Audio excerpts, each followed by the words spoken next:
Okay, Professor, can you hear me okay? Yes. All right, on the phone right now is Professor Buckley. Professor Buckley has been a professor in Canada and America. Recently, he wrote the book American Secession. And wow, was that telling. That book came out a few months ago. It's the most talked about book, most current book on secession. It also mentions, yes, California, Cal-Exit in it, and thank you. But Professor, we've done a couple interviews before. I wanted to ask you very much about what's going on in the news right now. So Reuters yesterday had an article, Great Lockdown Begs a Great American Breakup. That was by Rob Cox. He has written for San Francisco Chronicle, LA Times, New York Times, Wall Street Journal, NBC, CNBC. He's also reported in Tokyo, London, Paris, and New York. But the quote that he said that I wanted to ask you specifically was, "This spat raises the question of whether some states would be better off independent or part of regional groupings with more authority on matters from health to immigration, to economics, to taxation."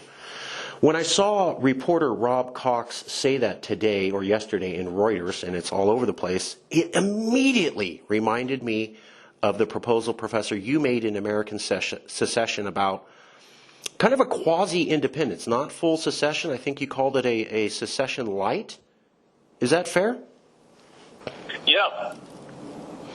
So, and it was a recognition of the fact that even after one state successfully seceded from the Union, it wouldn't want to cut off all ties with the rest of the country in the same way that, you certainly wouldn't want to cut off all ties with the rest of the world and far less with the rest of the country. So you do feel that reporter Rob Cox, at least in that one part in the article, Great Lockdown Begs a Great American Breakup, that he does seem to be suggesting what you've been suggesting for at least solidly the last 6 months, which is maybe secession's too much, but perhaps giving states or regions of states kind of devolved powers like they did in Quebec or Scotland would be a good idea. That's a fair statement, Professor? Yeah, I might note as well that my colleague, Tyler Cowan, a Bloomberg News columnist, suggested similar. He suggested that maybe it'd be better if we went back to the Articles Constitution of 1781, which was much more decentralized than is the case presently. And the idea roughly is that, with greater devolution, even with independence, there would still be interdependence between the states and a need to agree on things like free trade. That's absolutely fascinating. I thank you for taking the interview. It shocked me because I had read your book. We had done an interview. I have been watching you in the news over half a year talk about secession light. And then yesterday, a reporter with connections to reporters around the world and every major newspaper seems to say literally the same thing. Let me ask you, Professor, have you seen California, Oregon, and Washington and the pact they did in order to, I believe, claim authority at least on health matters and possibly closing the border? Yeah, it's a phenomenon across the United States. I mean, to the point even where it's become rather amusing. Rhode Island state troopers are knocking on doors trying to identify recent arrivals from New York. I mean, wow. It's a little bit like a police state if it weren't so, it'd be funny if it weren't so much like a police state. But the fact is that unlike previous crises which brought Americans together, 9/11, World War II, this is one that drives us apart, both literally in the sense of the need to maintain a distance between individuals, but also state by state. States are trying to close borders. Wow. So is the pact announced by California, Oregon, and Washington, where they say we're going to work together on health protocols, maybe calling when society shut down, maybe when we can allow people out again, and controlling the borders.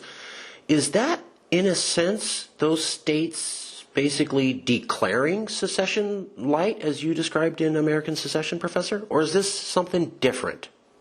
I think it's something different. It may be a movement towards that. Certainly it's a movement towards greater devolution of power to the states or to a region. I think that makes perfect sense. I mean, there are a whole bunch of people, mostly conservatives, who've been talking about the virtues of federalism, and this is simply one example of it, indeed possibly taking it to the next level. I don't think that's necessarily a bad thing. I think that the notion that all rules can intelligently be made from Washington, D.C. is kind of silly. Right? I mean, people in California have their own views about, pollution or regulations and the like, so let them go their own way. Interesting. I mean,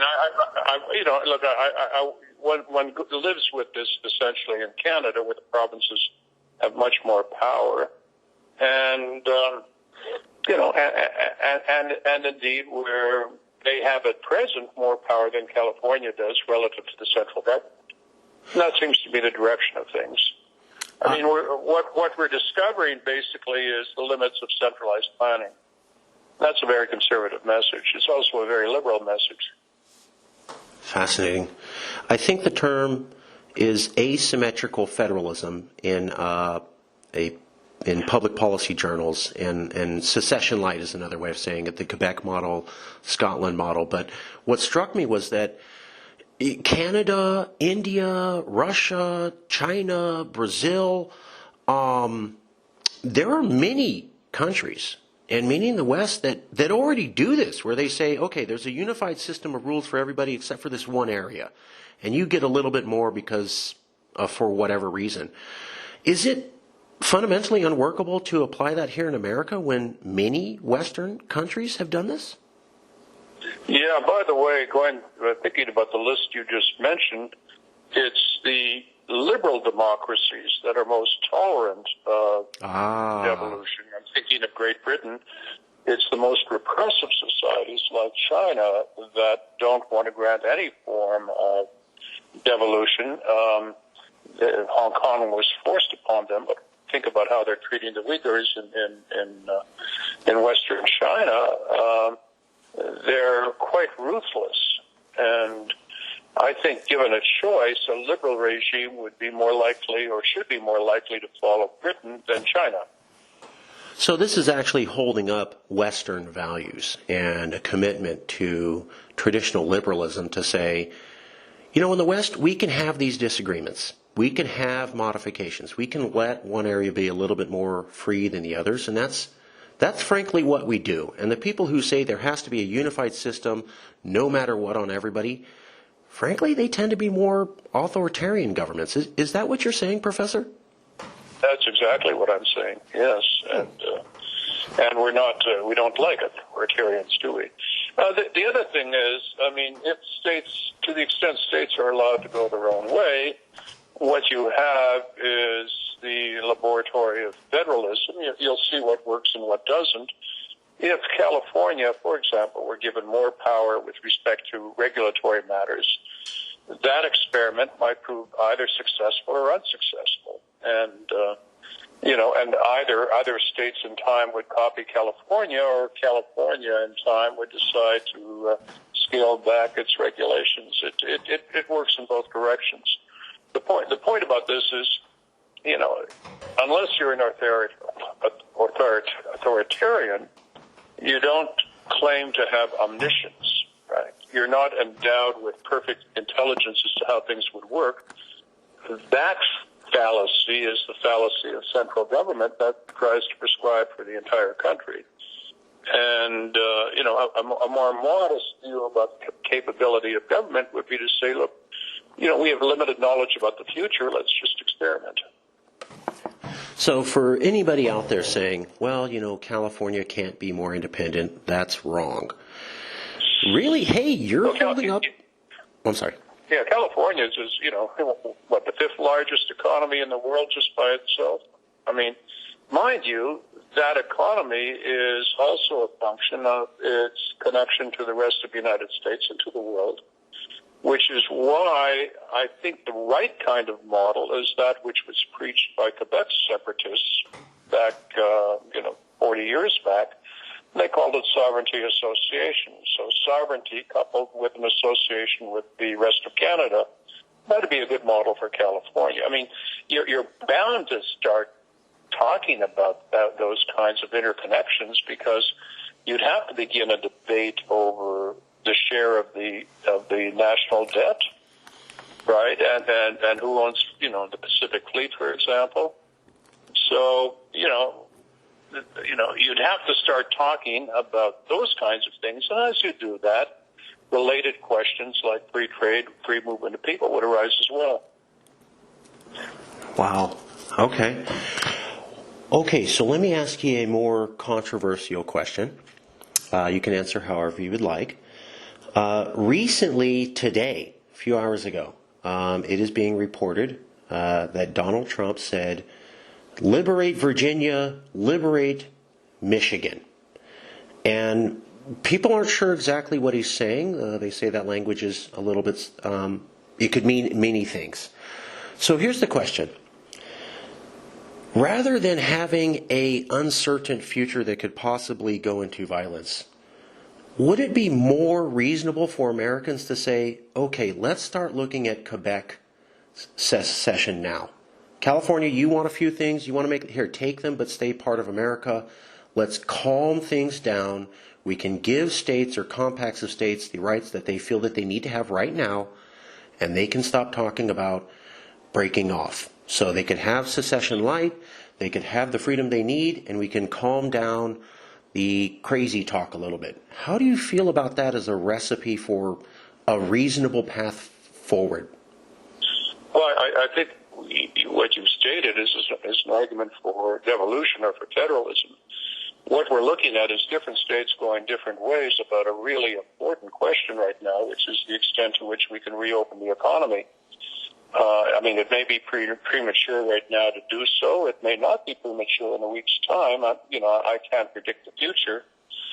But already we're seeing pressure in places like Virginia and Michigan, where ordinary people are saying enough already. I mean, we're really suffering. Let's think about opening up things up a little bit. And as far as I'm concerned, that makes perfect sense because even if things were opened up, individuals themselves will still, I think, decide to maintain a distance from other people and will wear masks and all that. We can look after ourselves. So, that's a nice political question, and the question is, how is it best solved? And my answer would be state by state. Why? Because different states have different rates of incidence of the coronavirus, number one. Number two, the blight of unemployment is different from one state to another. And, I can't, because I'm not omniscient and never pretend to be, I'd like to see what happens if one state opens things up and maybe that'll be a success and maybe it won't be, but we'll get the only way we'll get the experiment is if different states are allowed to go their own way. So it is a good thing for California and possibly others working under its leadership to try a different policy than perhaps the federal government would recommend, and we can see which works better. Well, yeah, exactly right. I mean, who best knows what's good for the voters of California? Who better than the elected representatives in California, right? So, I mean, that seems rather obvious. We had, yes, yeah, I completely agree. We have California saying it's going to form a pact. We have, seems to be a lot of division in the country, but it seems to be a consensus that the states should be able to claim powers they need. I also recall that Wayne Allen Root, Sean Spicer, and Steve Bannon, all connected to Donald Trump, had suggested kicking out California altogether. Do you? And those people are tied to Trump. That that recalls Barry Goldwater wanted to cut off New York City and let it float out to sea. Fair enough. But maybe there's a workable option here. If California really is pushing for we want to do this, we want to do that, maybe America would work better if, like you said, they were allowed to do a Quebec-style governance. And then, that's California. They get to do what they want. The rest of America sticks to federal law. Is that a possibility that could maybe just calm things down? Apart from some of the people you mentioned whose opinions I don't respect, I don't sense any great animosity to people in California. I'm living within the Beltway in D.C., and this is a very heated area, and there's a lot of animosity here. So for me, it's not about that so much as the idea that we'd be better governed if local people had greater control over their decisions. Apart from that, I wrote a book in which I argued from evidence that small is beautiful, and that's what the founders wanted. They wanted a government where you wouldn't have an overlarge government. Here we have, back then they had 4 million people. Now we have 340 million people. The argument for smallness is greater as the country gets bigger. Interesting. Okay, I thank you for doing the interview. I don't want to take up all, I'm sure you're a busy man. Last minute thoughts, Professor, books, any new books coming out, or where can people get a hold of you to learn more? Well, the best way is get onto Amazon and pick up my book. And you'll make me happy, and you'll make my publisher happy. And it's always nice to talk to you, Marcus. I appreciate that. Thank you, Professor. That's H Buckley with American Secession. That is the most current, best researched book on secession in America. It's been all over the place last 6 months, and it specifically calls out, yes, California CalExit as likely to succeed. Thank you, Professor. I will send you a copy of this very soon. Okay, thanks, Marcus. Bye. Have a good night. You too. Bye. Bye-bye.